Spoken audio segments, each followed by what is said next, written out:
नमस्कार विद्यार्थी मित्रांनो, वेलकम टू ज्ञानज्योती एज्युकेशन. मित्रांनो, मी अमित शिकलगार, टॅक्स असिस्टंट 2018 या बॅचचा रँक 9. मित्रांनो, मी आज तुम्हाला टॅक्स असिस्टंट या पदाबद्दल माहिती सांगणार आहे. टॅक्स असिस्टंट कसं व्हावं आणि टॅक्स असिस्टंट होण्यासाठी कोणती परीक्षा द्यावी लागते, त्याचबरोबर किती मार्क मिळवावे लागतात, वयोमर्यादा वगैरे किती असते, या सर्व गोष्टी तुम्हाला एकाच व्हिडिओमध्ये उपलब्ध होतील असा मी एक चांगला प्रयत्न करणार आहे. ठीक आहे, तर आपण आज पाहूया या पदाबद्दल माहिती.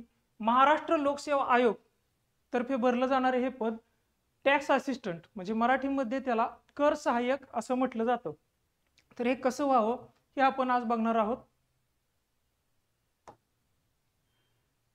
पहा मित्रांनो, टॅक्स असिस्टंट म्हणजे नेमकं काय. आताच तुम्हाला मी सांगितलं की टॅक्स असिस्टंट म्हणजे मराठीमध्ये त्याला कर सहाय्यक असं म्हटलं जातं.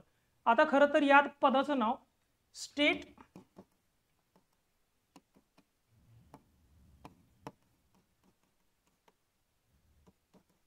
टॅक्स असिस्टंट म्हणजे STA असं करण्यात आलेलं आहे. तर त्यालाच आता आम्ही ज्यावेळी ऑफिसमध्ये होतो टॅक्स असिस्टंट असं म्हटलं जायचं, शॉर्टमध्ये त्याला TA असं म्हटलं जायचं. ठीक आहे, तर यासाठी कोणती परीक्षा द्यावी लागते बरं. तर या पदासाठी मित्रांनो MPSC तर्फे म्हणजेच महाराष्ट्र लोकसेवा आयोगातर्फे घेतली जाणारी ग्रुप C ची कंबाईनची परीक्षा द्यावी लागते. ग्रुप C कंबाईन म्हणजे ग्रुप सी मध्ये येणारी जी काही 6 पदं आहेत त्या 6 पदांसाठी MPSC एक परीक्षा कंडक्ट करत असते. ती परीक्षा आपल्याला पास व्हावी लागते. ती परीक्षा नेमकी कशी असते, त्याचे टप्पे कसे असतात ते सुद्धा आपण पुढे पाहणार आहोत. त्याआधी एक गोष्ट सांगायची मित्रांनो, टॅक्स असिस्टंट हे एक चांगलं पद आहे. तुम्ही जर सरकारी नोकरी मिळवण्यासाठी प्रयत्न करत असाल आणि चांगली सरकारी नोकरी मिळावी अशी जर तुमची अपेक्षा असेल तर ही एक चांगली नोकरी आहे असं मी पूर्णपणे विश्वासानं म्हणू शकतो. कारण मी या पदावरती 3 वर्ष जवळपास काम केलेलं आहे. आणि या ठिकाणी तुम्हाला कामाचं लोड म्हणजे वेगवेगळ्या ठिकाणी तुमचं पोस्टिंग असतं, कामाचं लोड बऱ्याच ठिकाणी कमी असतो. ठीक आहे, आणि एक चांगलं वेतन हे पद तुम्हाला पुरवतं. ठीक आहे, आता या पदाबद्दल आपण थोडीशी माहिती पाहूया. पहा, सगळ्यात आधी आपण पाहणार आहोत की या पदासाठी पात्रता काय असते. तर अर्हता या ठिकाणी ऍड मध्ये दिलेल्या असते. पहा, शैक्षणिक अर्हता सर्वात आधी संविधिक विद्यापीठाची पदवी किंवा तिच्याशी समतुल्य शासनाने घोषित इतर कोणतीही तत्सम अर्हता. पहा, पदवी जे गव्हर्नमेंटची मान्यता असलेलं जे काही विद्यापीठ आहे त्या विद्यापीठाची एक पदवी आपल्याला घ्यावी लागते. त्या पदवीच्या आधारावरती आपण ही परीक्षा पास होऊ शकतो. ठीक आहे, आता प्रश्न असा पडतो की मग मला ही परीक्षा थर्ड इयरला जर मी असेल, ग्रॅज्युएशनचा जर मी थर्ड इयरला असेल तर ही परीक्षा देता येईल का. तर मित्रांनो, नक्कीच तुमच्यासाठी एक चांगली गोष्ट आहे की तुम्ही ग्रॅज्युएशनच्या थर्ड इयरला असताना सुद्धा ही परीक्षा देऊ शकता. फक्त एकच गोष्ट आहे की तुम्ही ज्यावेळी पूर्व परीक्षा पास होता आणि मुख्य परीक्षेला जाता त्यावेळी मात्र मुख्य परीक्षेचा फॉर्म भरण्याचा शेवटच्या दिवसापर्यंत तरी किमान तुमची पदवी कंप्लीट असली पाहिजे, तुमचा रिझल्ट आलेला असला पाहिजे, ते त्याच्यामध्ये मेन्शन करावं लागतं. ठीक आहे, तर ही आहे अर्हता. यात अजून एक गोष्ट अशी महत्त्वाची आहे, तुमची पदवी YCMOU मधून म्हणजे अशा विद्यापीठातून जरी तुम्ही मिळवलेली असेल तरी सुद्धा तुम्ही या पदासाठी पात्र ठरू शकता. पहा, मराठी भाषेचे ज्ञान आवश्यक, या बाकी कॉमन गोष्टी आहेत. आता वयोमर्यादा आणि वेतन. सगळ्यात आधी या पदाबद्दल माहिती बघत असताना आपल्याला इंटरेस्ट असणारा विषय म्हणजे वेतन किती असेल. ठीक आहे, वेतन मी आत्ताच तुम्हाला सांगितलं की एक चांगलं वेतन टॅक्स असिस्टंट या पदावर गेल्यानंतर तुम्हाला मिळतं. याचं स्केल जे असतं ना ते S8. पहा, कर सहाय्यक पदाबद्दल आपण माहिती पाहतोय. वित्त विभागाअंतर्गत येणारं हे पद आहे. याचं पे स्केल जे असतं ते S8 हे त्याला लागू आहे. मिनिमम 25,500 ते 81,100 म्हणजे हे याच पदाचं असतं बरं का. 81,100 आपल्याला वाटेल प्रमोशन झाल्यानंतर. या पदाची वेतनाची मिनिमम आणि मॅक्सिमम मर्यादा या ठिकाणी सांगितलेली आहे. अर्थात याच्यामध्ये अजून एक दोन गोष्टी भर टाकून मला सांगाव्याशा वाटतात की तुमच्या हातामध्ये ज्यावेळी वेतन येतं त्यावेळी ना ते 25,500 येतं ना 81,100 याच्यामध्ये कुठंतरी म्हणजे काय काय लागू होतं बरं. नेमकं मिनिमम 25,500 आहे, तर याच्यामध्ये तुम्हाला डिअरनेस अलाउन्स म्हणजे महागाई भत्ता, प्रवास भत्ता, त्यासोबत इतर काही गोष्टी ज्या असतात घर भाडे भत्ता वगैरे HRA ज्याला म्हणतात त्या गोष्टी याच्यामध्ये आणखी लागू होतात. आणि तुम्ही जर का मुंबई सारख्या ठिकाणी काम करत असाल तर जवळपास आता सध्या जॉईनिंगच्या वेळी 43,000 प्लस म्हणजे जवळपास 43,000 इतकं वेतन तुम्हाला इन हँड मिळू शकतं. त्याचबरोबर इतर जर का ठिकाणी तुम्ही टॅक्स असिस्टंट म्हणून जॉईन झालात तर थोडं कमी म्हणजे 40 किंवा 38 ते 43 पर्यंत तरी तुम्हाला इन हँड वेतन मिळेल. बाकी ग्रॉस पेमेंट तुमचं 48 ते 52-53 पर्यंत सुद्धा जाऊ शकतं. ठीक आहे. तर या गोष्टी लक्षात घ्या. 25,500 हे बेसिक पेमेंट आहे आणि 81,100 पर्यंत. ठीक आहे. हे झालं कर सहाय्यक पदाविषयी. आता तसं म्हटलं तर ग्रुप सी मध्ये 6 पदं भरली जातात टोटल. या 6 पैकी तर 5 पदांची मागच्या वेळी ऍड होती. एक्साइज एसआयचं पद म्हणजे एक्साइज सब इन्स्पेक्टरचं पद या ऍड मध्ये देण्यात आलेलं नव्हतं, त्यामुळे या ठिकाणी या 5 पदाबद्दल दिलेलं आहे. त्यातल्या आपण कर सहाय्यक पदाविषयी माहिती पाहत आहोत. आता पाहिजे आपल्याला वयोमर्यादा. पहा मित्रांनो, किमान आणि कमाल वयोमर्यादा या ठिकाणी दिलेली आहे. या ठिकाणी जर आपल्याला कर सहाय्यक या पदाबद्दल बघायला गेलं तर किमान वयोमर्यादा किती आहे? 18 वर्ष. आता एक तुम्हाला वेगळी गोष्ट या ठिकाणी दिसेल की सर्व उमेदवारांसाठी उद्योग निरीक्षक, उद्योग संचालनालय किंवा इतर जे पद आहेत, तांत्रिक सहाय्यक, बेलिफ लिपिक, लिपिक टंकलेख, सर्वांना 19 वयोमर्यादा मिनिमम देण्यात आलेली आहे. या ठिकाणी टॅक्स असिस्टंट साठी मात्र 18 ही मिनिमम वयोमर्यादा आहे. ठीक आहे. त्याच्यानंतर आता कमाल वयोमर्यादा आपल्याला पाहिजे.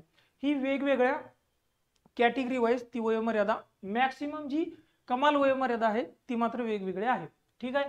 आता सर्वसाधारण किंवा महिलांसाठी अमागास या गटासाठी किमान टॅक्स असिस्टंट पदासाठी 38 वर्ष ही किमान वयोमर्यादा आहे. मागासवर्गीयांसाठी तसेच अनाथ, ठीक आहे, यांच्यासाठी वयोमर्यादा 43 वर्षे ही शेवटची वयोमर्यादा म्हणजे कमाल वयोमर्यादा आहे. अमागाससाठी 38 वर्षापर्यंत आणि मागासवर्गीयांसाठी 43 वर्षापर्यंत.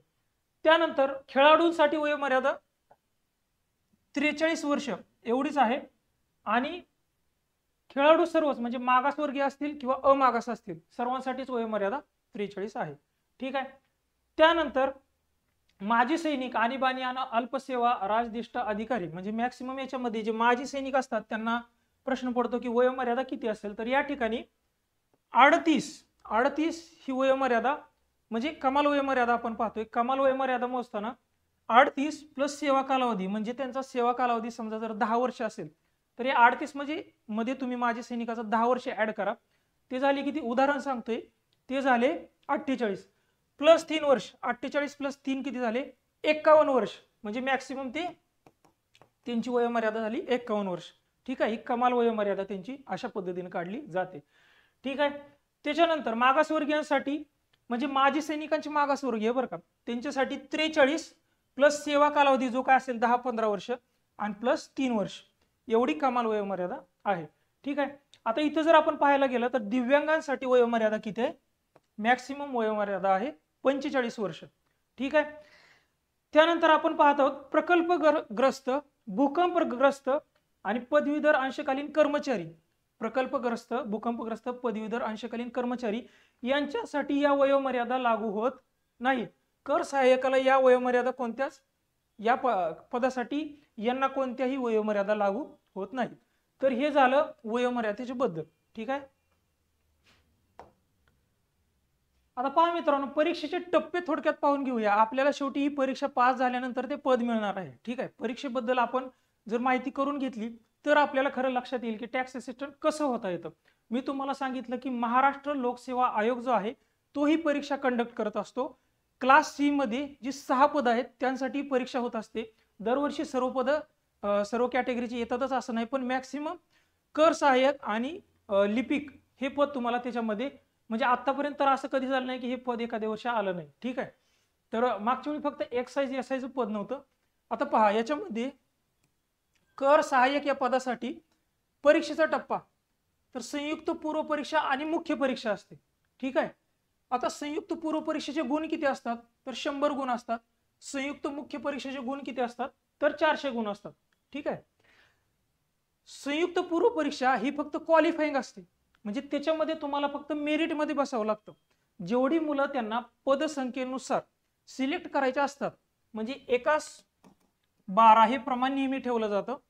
ठीक आहे. जनरल साठी. त्यानंतर मग मागासवर्गीय जर त्याच्यामध्ये एकाच 12 मध्ये जर तेवढे सिलेक्ट नाही झाले तर ते एक्स्ट्रा कट ऑफ वाढत असतं, त्यांचं एक्स्ट्रा कट ऑफ तिथून खाली कमी होत असतं. ठीक आहे, तर एकाच 12 हे प्रमाण असतं हे पूर्व परीक्षेतून मुख्यला जाण्यासाठी.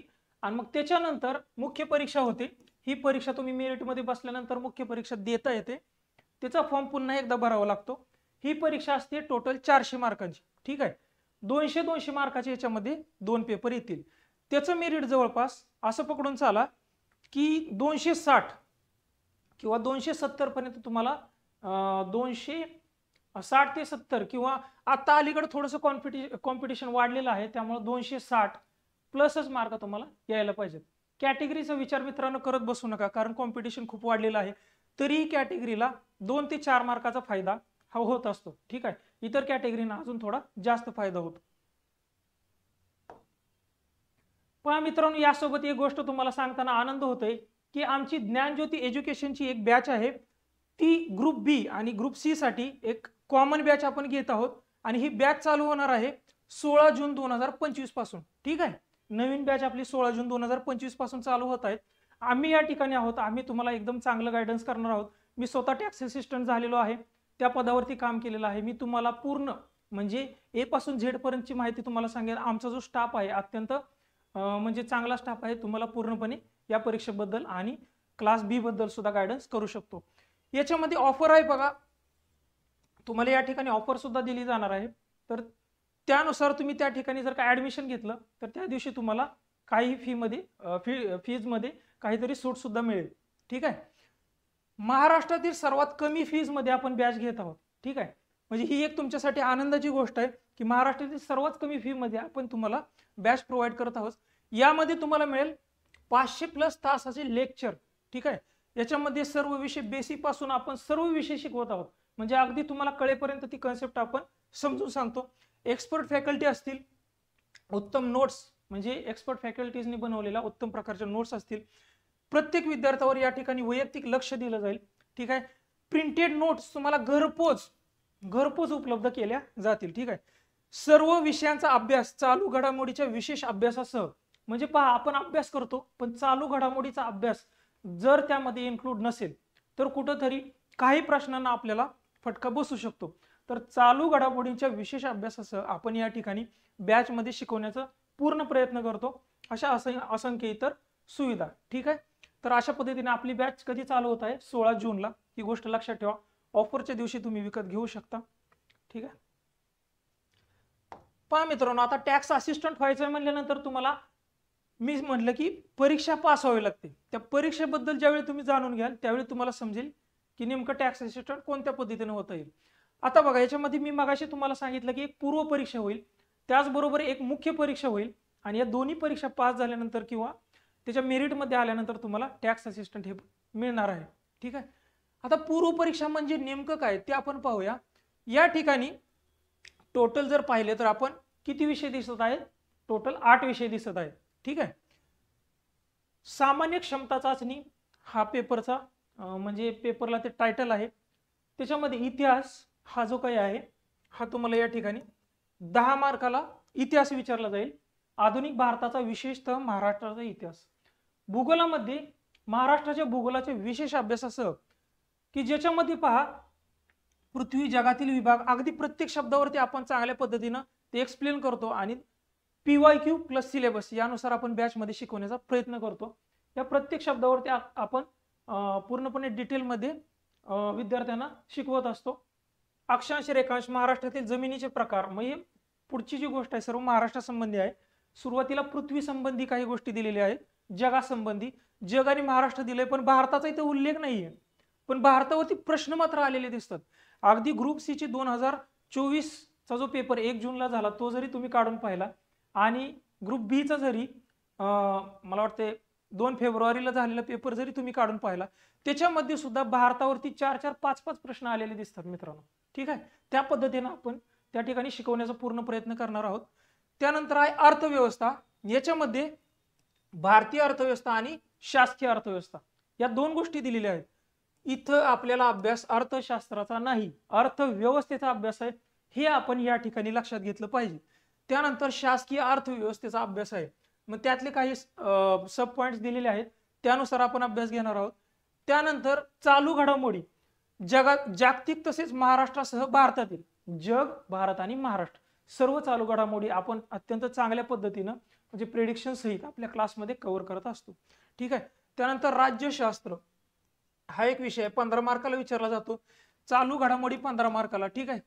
अर्थव्यवस्था 15 मार्काला, भूगोल सुद्धा 10 मार्काला, इतिहास आणि भूगोल हे दोन विषय 10-10 मार्काला म्हणजे टोटल 20 मार्काला दिसतात. अर्थव्यवस्था 15 मार्काला, चालू घडामोडी 15 मार्काला दिसतील. राज्यशास्त्रावरती मित्रांनो 15 प्रश्न आलेले दिसतील. सामान्य विज्ञानावरती पुन्हा एकदा 15 प्रश्न, अंकगणित आणि बुद्धिमापन चाचणी यांचे 10-10 असे मिळून टोटल 20 मार्क असतात. ठीक आहे. हे एक दोन्ही मिळून महत्वाचा विषय होऊन जातो. ठीक आहे. त्याच्यासाठी सुद्धा आपल्याकडे एक्सपर्ट फॅकल्टीज आहेत. तर अशा पद्धतीनं हे मार्कांचं डिस्ट्रीब्युशन असतं परीक्षेमध्ये आणि याच्यावरती आपल्याला टोटल 100 मार्काचा पेपर घेतला जातो. हा प्रत्येक विषय शिकवताना आपण तो विषय एमपीएससीच्या दृष्टीने शिकवतो, कारण आपल्याला शेवटी हा पेपर देऊन त्यात पास व्हायचं. ठीक आहे. त्या विषयाचं ज्ञान देण्यापेक्षा त्या पेपरच्या नुसार त्या विषयाचं ज्ञान काय असलं पाहिजे ते सांगणारे फॅकल्टीज आपल्याकडे आहेत. ठीक आहे. त्यानंतर पहा, मुख्य परीक्षा म्हणजे काय. तर सुरुवातीला तुम्हाला पूर्व परीक्षेचा कट ऑफ क्लिअर करायला लागतो. ते कट ऑफ मेरिट कसं लागतं वगैरे मी तुम्हाला नंतर सांगणार आहे. आधी परीक्षा समजून घ्या, मुख्य परीक्षा कशी असते. ठीक आहे. पेपर क्रमांक 1 असतो मराठी इंग्रजी या विषयामध्ये खालील घटक, आणि पेपर क्रमांक 2 म्हणजे 2 पेपर असतात. ठीक आहे. हे 2 पेपर आपल्याला द्यावे लागतात. सेक्शनल कट ऑफ लागत नाही, टोटल दोन्ही पेपरचा मिळून कट ऑफ लागत असतो. ठीक आहे. त्यासाठी मगाशी तुम्हाला सांगितलं की 260 प्लस मिनिमम आपल्याला जाणं अपेक्षित आहे. ठीक आहे. मग तुम्हाला त्यानंतर टायपिंग टेस्ट सुद्धा असते, ती सुद्धा गोष्ट मी पुढे एक्सप्लेन केलेली आहे. ठीक आहे. आता पहा, याच्यामध्ये मराठी जो विषय आहे यातले सर्व सब पॉइंट्स पाहून घ्या. हा मराठी विषय आहे 50 मार्कांना. ठीक आहे. 50 मार्काला. जो इंग्रजी विषय आहे हा पुन्हा आहे 50 मार्कांना. ठीक आहे. तर टोटल 50 आणि 50 100, सॉरी मार्क नव्हे, 50 प्रश्न आणि 50 प्रश्न, टोटल 100 प्रश्न होतील आणि टोटल मार्क्स होतील 200. ठीक आहे. एक प्रश्न असेल 2 मार्कांना. ठीक आहे. अशा पद्धतीने हे टोटल 200 मार्कांचा हा पहिला पेपर असेल. ठीक आहे. दुसरा पेपर पहा, सामान्य क्षमता चाचणी या विषयामध्ये खालील घटक. याच्यामध्ये जे काही विषय आहेत ते आपण पाहूया. सामान्य बुद्धिमापन आकलन या ठिकाणी जवळपास 12 प्रश्न पडतात. अंकगणित व सांख्यिकी इथं 10 प्रश्न, म्हणजे हे 1 आणि 3 क्रमांकाचा विषय आहे ना, हा जवळपास म्हणजे सोबतच अभ्यास करण्याचा विषय आहे. गणित बुद्धिमत्ता ज्याला कॉमन लँग्वेज म्हणजे म्हटलं जातं. जवळपास 22 प्रश्न या विषयावरती येत असतात. अत्यंत महत्वाचा विषय होऊन जातो हा मुख्य परीक्षेसाठी. त्यानंतर चालू घडामोडी पुन्हा मुख्य परीक्षेला सुद्धा आहे. जागतिक, महाराष्ट्रातील आणि भारतातील 15 मार्कांना हा विषय तुम्हाला मुख्य परीक्षेला सुद्धा दिसेल. ठीक आहे. माहितीचा अधिकार अधिनियम 2005 आणि महाराष्ट्र लोकसेवा हक्क अधिनियम 2005 आणि 2015.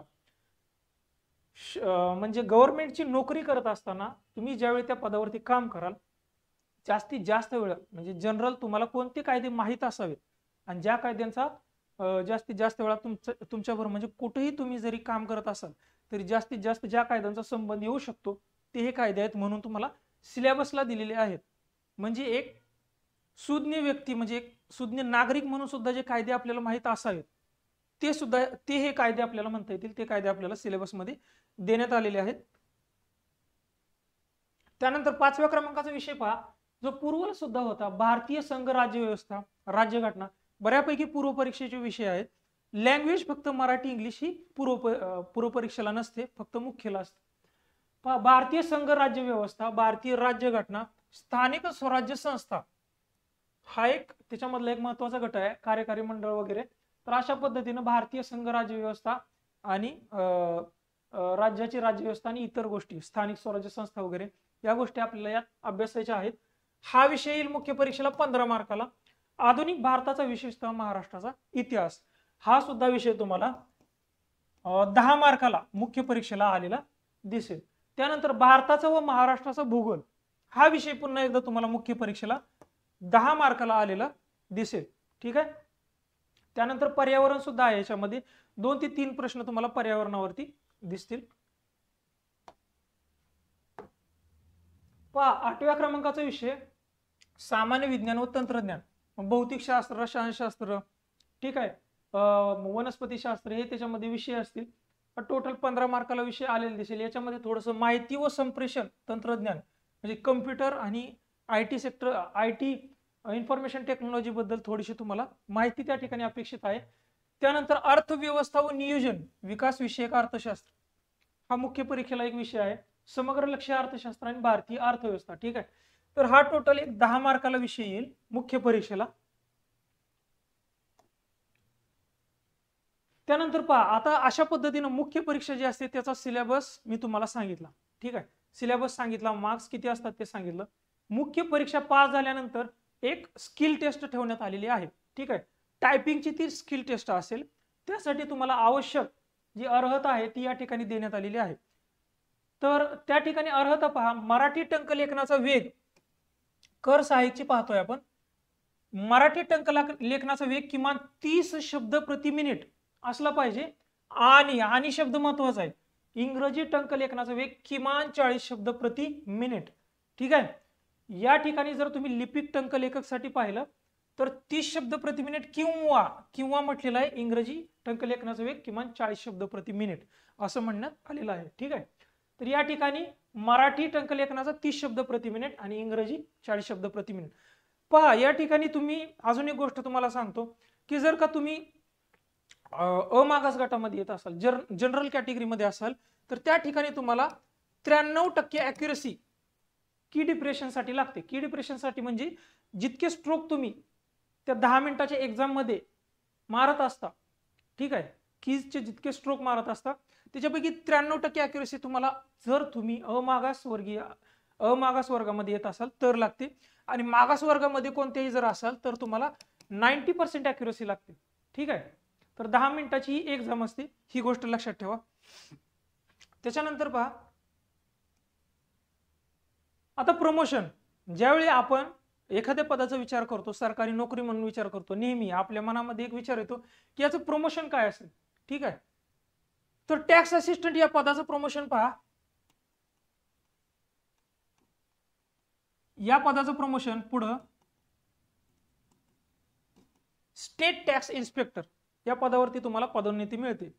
सामान्यतः 5 ते 7 वर्षानंतर ही पदोन्नती तुम्हाला मिळत असते, ठीक आहे. टॅक्स असिस्टंट या पदावरती काम केल्यानंतर 5 ते 7 वर्षात तुम्हाला स्टेट टॅक्स इन्स्पेक्टर होण्याची संधी असते.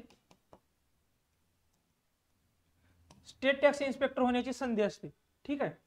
त्याच्यानंतर तुम्हाला आता ही क्लास बी नॉन गॅजेटेड पद आहे, ठीक आहे, नॉन गॅजेटेड पद आहे.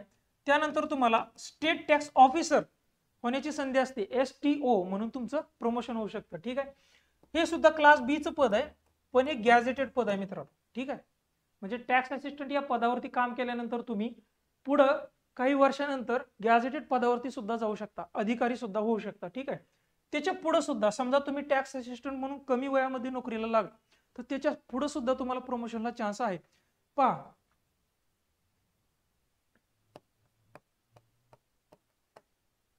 Assistant commissioner of state tax या पदावरती, म्हणजे हे क्लास ए चं गॅजेटेड पद आहे. पहा, म्हणजे हे एक अत्यंत महत्वाचं पद आहे, assistant commissioner of state tax. Group A चं गॅजेटेड पद आहे.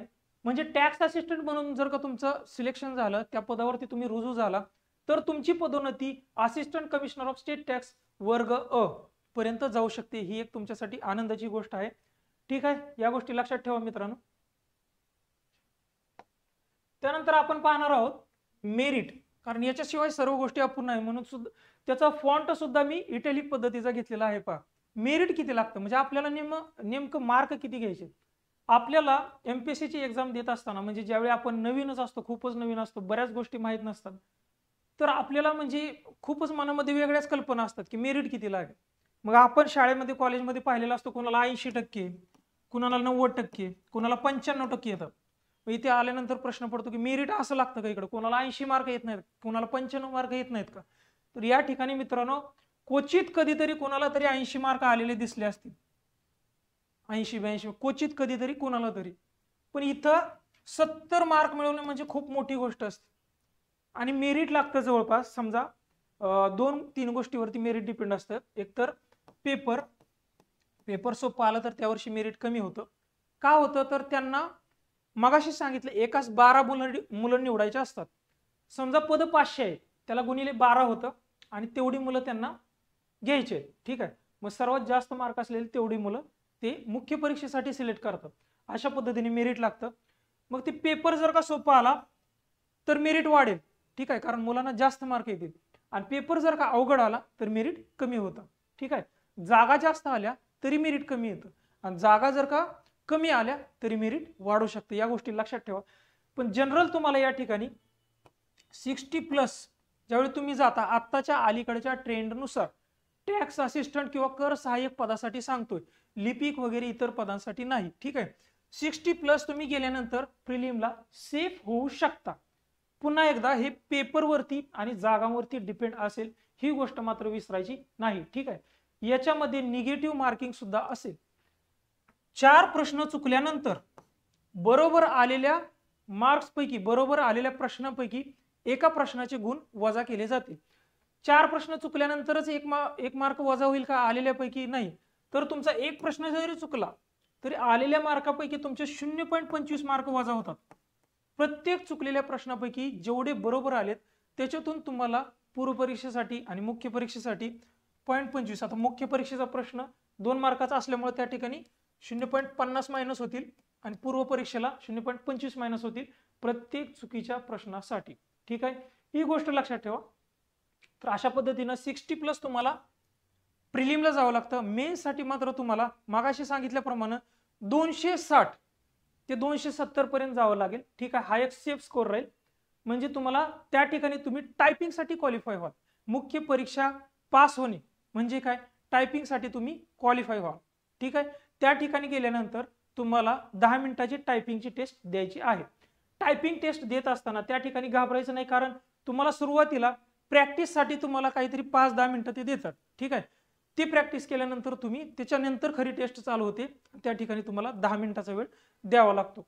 ती फायनल टेस्ट असते. ठीक आहे, तर या सर्व गोष्टी तुम्ही लक्षात ठेवा मित्रांनो. अशा पद्धतीनं तुम्ही टॅक्स असिस्टंट होऊ शकता. एक चांगली सरकारी नोकरी आहे. या पदासाठी जर तुम्ही प्रयत्न केला तर खूप जास्त कामाचा ताण, म्हणजे बऱ्यापैकी जे ठिकाणं असतात टॅक्स असिस्टंटची काम करण्याची, खूप जास्त कामाचा ताण नसतो. ठीक आहे, आणि चांगल्या पगाराची ही सरकारी नोकरी आहे. पहा पुन्हा एकदा मित्रांनो, आपल्या ज्ञानज्योती एज्युकेशन तर्फे तुम्हाला जे काही एक बॅच आपण उपलब्ध करून देत आहोत ती 16 जून, तारीख लक्षात ठेवा, 16 जून पासून चालू करत आहोत. 500+ तासाचे लेक्चर असतील त्याच्यामध्ये आणि याच्यावरती ऑफर सुद्धा असेल एक.